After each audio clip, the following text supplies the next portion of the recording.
셰일가스가 새로운 에너지원으로 각광을 받으면서 세계 에너지 지도가 새롭게 그려질 것이라는 전망까지 나오고 있습니다. 세계 에너지 총회를 계기로 마련한 기획뉴스. 오늘은 신재생 에너지와 정보 기술을 접목시킨 미래농업 스마트 그린하우스를 소개합니다. 교통위반 단속 방법이 갈수록 다양해지고 있어 얌체 운전을 하다가는 언제 어디서든 단속망에 걸릴 수 있어 주의가 필요합니다. 평생 군인의 아내로 사회 봉사 활동을 해온 70대 여성이 여성으로는 처음으로 대구의 고액 기부자 모임에 가입해 눈길을 끌고 있습니다. 네, 여러분 안녕하십니까? 대구 경북 소식 전해드립니다. 대구에 있는 한국로봇산업진흥원, 대구를 로봇 산업의 중심지로 만들기 위해 각종 지원을 받았지만 운영상에 문제가 드러났습니다. 보유하고 있는 장비의 상당수가 잠을 자고 있고 한 번도 쓰지 않은 장비가 10억 원어치를 넘는다고 합니다. 도성진 기자가 취재했습니다. 로봇산업 정책개발과 기업 지원을 목적으로 지난 2010년 대구에 설립된 한국로봇산업진흥원, 국내 유일의 로봇 지능기관입니다. 로봇 클러스터와 함께 현재 보유 중인 장비 외에 고가의 장비가 대거 투입될 예정인데 장비 활용에 심각한 문제가 드러났습니다.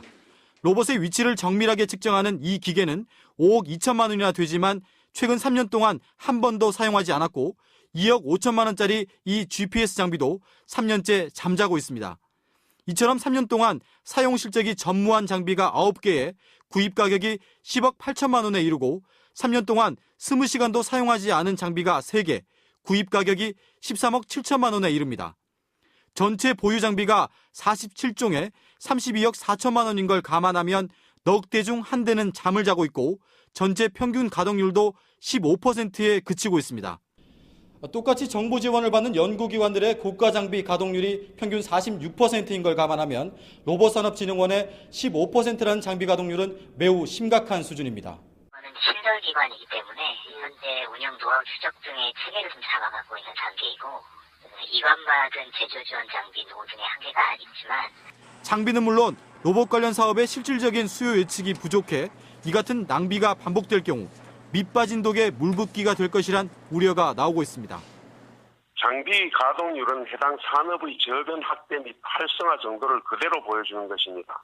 대구 로봇 시대의 전병이 되어야 할 한국로봇산업진흥원의 예산 낭비와 사업 의지 결여를 단적으로 보여주는 것이라 할 수 있겠습니다. 대구를 로봇 도시로 키우겠다는 거창한 구호만 외칠 게 아니라 관련 기관들의 내실을 키우고 점검하는 사전 작업이 시급해 보입니다. MBC 뉴스 도성진입니다.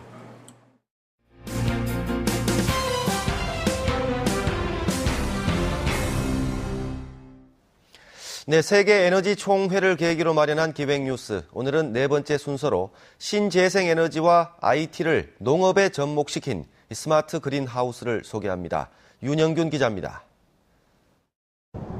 기존 태양광 발전을 위한 태양전지는 대부분 남색이나 검은색 등 어두운 색깔이었습니다. 빛의 흡수율을 높여 조금이라도 효율을 높이기 위해서인데 그러다 보니 건물 옥상이나 빈 공터 등 공간이 따로 필요했습니다. 하지만 건물의 벽이나 유리창으로 활용할 수 있는 투명한 태양전지가 개발되면서 공간의 제약이 극복됐습니다. 한 발 더 나아가 전기 생산에 필요한 빛은 흡수하고 식물의 광합성을 위한 파장은 통과시키는 기술을 적용한 세계 최초의 온실이 대구에서 연구되고 있습니다. 식물이 자라는 데 필요한 빛을 투과시키는 데 목적을 두었기 때문에 그 염료감흥 태양전지가 투과시키는 빛의 파장을 식물체가 필요한 쪽으로 이렇게 이동을 시켰고 투과율도 좀 높여가지고 훨씬 이용하기 좋게 만들었습니다. 온실의 지붕을 유리 대신 태양전지로 올리다 보니 별다른 공간을 마련하지 않고도 필요한 전기의 80% 정도까지를 자체적으로 해결할 수 있습니다. 조명 밝기 조절이나 물주기, 영양분 공급 등 필요한 작업은 원격 관리 시스템으로 해결할 수 있습니다. 심을 때와 수업할 때 외에는 모든 환경 제어가 자동으로 조절이 됩니다. 그래서 날씨가 더우면 온도 조절을 위해서 창을 연다거나 팬을 돌린다거나 이런 자동이 제어가 가능하고요. 특히 공해를 발생시키지 않는 친환경 농산물 생산이 가능해 고부가 가치 농산물 생산이 가능해집니다. 또 공간을 많이 차지하지 않고 전기요금이나 난방비도 줄어들기 때문에 생산성이 향상되고 따라서 식량 자급도도 높아질 것으로 기대됩니다.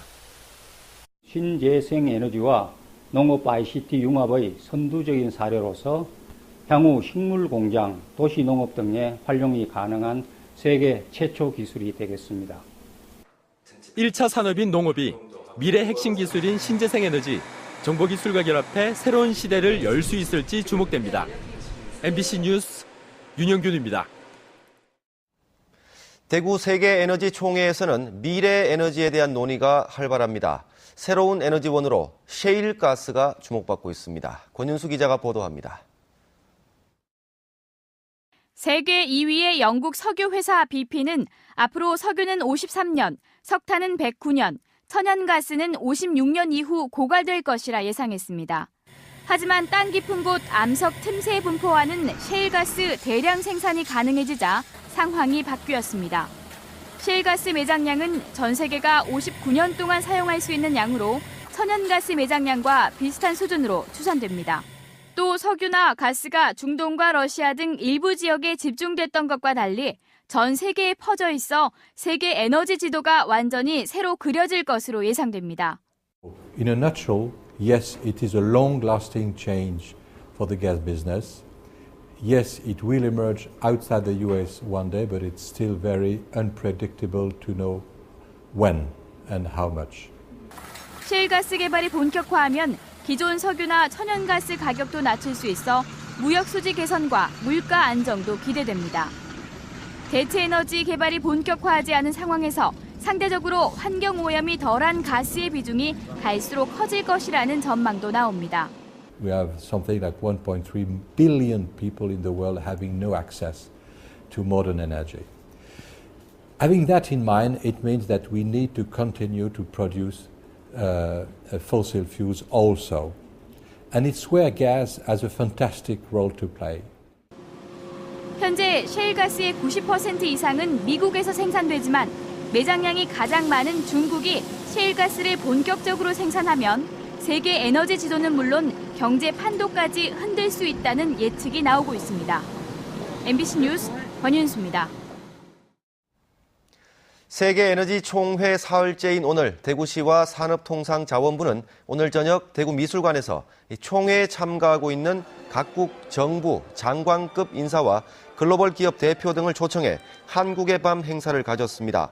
이 자리에서는 우리나라와 대구시의 에너지 정책과 에너지 산업 현황, 투자 환경을 소개하고 지역 기업 대표 등 국내 기업체 관계자도 참석해 경제 교류에 나섰습니다. 운전하시는 분들, 아무도 보지 않는다고 해서 얌체 운전하다가는 과태료 폭탄을 맞을 수 있습니다. 다른 차에 장착된 블랙박스와 스마트폰이 시시각각 감시하고 있습니다. 양관희 기자가 보도합니다. 승용차가 횡단보도를 앞두고 속도를 줄이는가 싶더니 빨간불이 켜져 있는데도 그냥 지나치고 택시 역시 빨간불을 무시합니다. 교차로에서 시내버스 한 대가 신호를 무시하고 좌회전을 합니다. 좌회전 깜빡이를 켠 차량이 갑자기 불법 유턴을 합니다. 블랙박스나 스마트폰으로 시민들이 촬영해서 신고를 한 영상들입니다. 이 제도로 하루에 50여 건의 교통법규 위반 행위가 경찰에 신고되고 있습니다. 따로 보상금을 주지 않는데도 대구에서만 50여 건의 신고가 접수되고 있는 것입니다. 중점 신고 대상은 신호 위반과 중앙선 침범, 유턴 위반 등 5개 행위로 경찰은 얌체 운전자를 적발하기 위해 지난달 3일부터 교통무질서 추방운동을 벌이고 있습니다. 카파라치들이 촬영하기 쉬운 곳에서 촬영해 포상금을 노리고 시민의 안전, 시민의 행복, 그것이 바로 교통안전과 일맥상통한다는.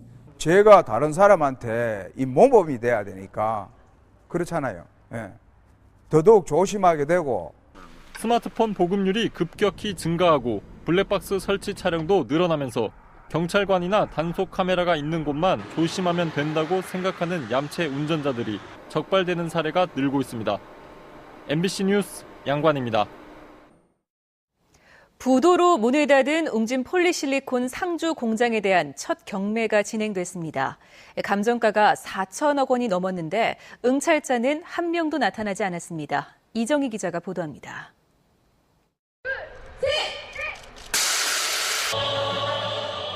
화려한 조명을 받으며 준공된 웅진 폴리실리콘 상주 공장. 무려 7천억 원이 투자됐지만 1년 만에 멈춰섭니다. 올 초 염산 유출 사고까지 터지면서 지금은 사람도 원자재도 없는 유령 회사가 됐습니다. 공단 주변은 텅 빈 원룸과 상가 건물로 썰렁한 모습입니다. 시작과 쓰는데 원룸을 짓잖아요.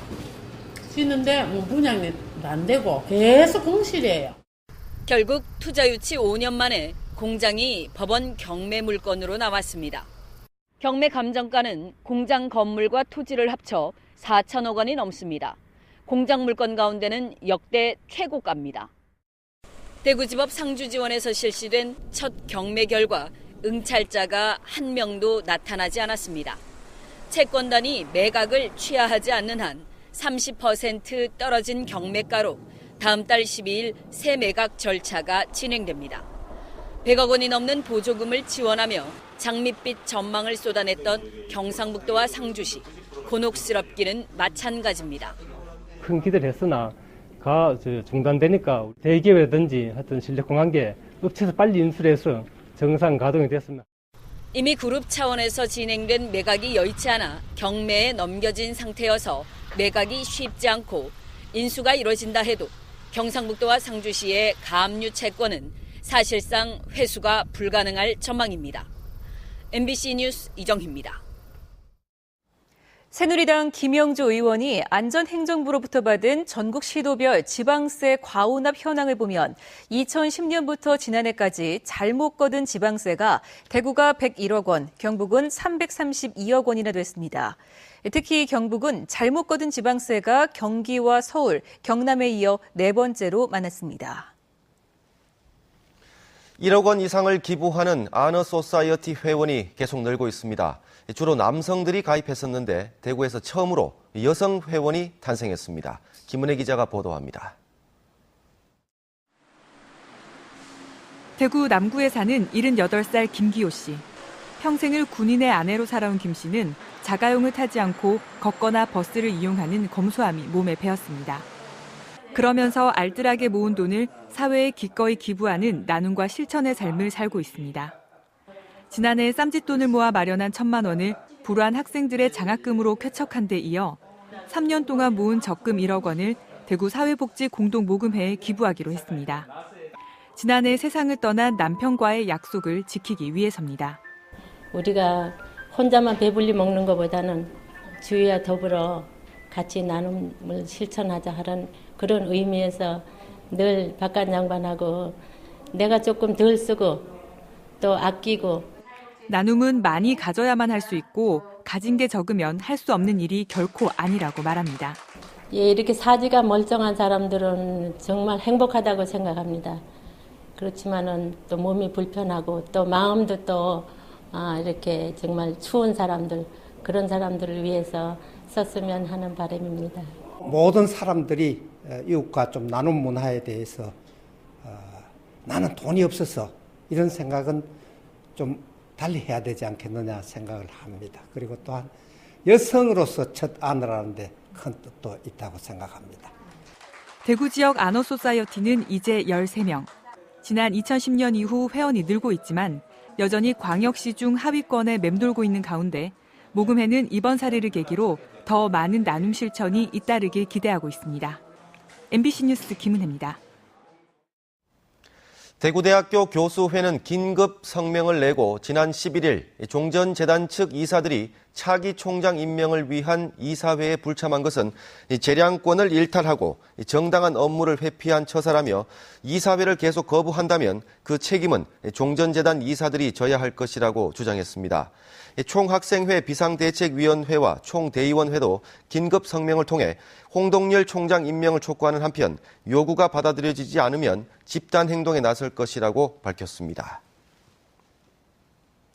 국회 환경노동위 새누리당 김상민 의원에 따르면 지역 공공기관 가운데 대구경북과학기술원과 대구도시공사, 대구도시철도공사, 대구환경시설공단 등 4곳이 노사단체 협약에 조합원 사망 시나 퇴직 때 고용을 세습할 수 있는 조항이 있는 것으로 밝혀졌습니다. 대구 참여연대는 이에 대해 성명을 내고 지방 공기업들의 보신주의와 도덕적 해이를 보여주는 조항이라며 대구시는 즉시 폐기하라고 요구했습니다. 대구시 체육회는 오늘 대구 체육고등학교에서 선수단과 가맹경기 단체장, 체육회 임원 등이 참석한 가운데 18일부터 일주일 동안 인천에서 열리는 제94회 전국체육대회 대구 선수단 결단식을 갖고 선전을 다짐했습니다. 이번 전국체전에 대구는 46개 전 종목에 출전하는데 선수단 규모는 선수와 임원을 포함해 1,400여 명입니다. 세계 시각장애인연합회가 시각장애인의 권리 보장을 위해서 정한 흰 지팡이의 날을 맞아 전국 시각장애인 복지대회가 오늘 대구에서 열렸습니다.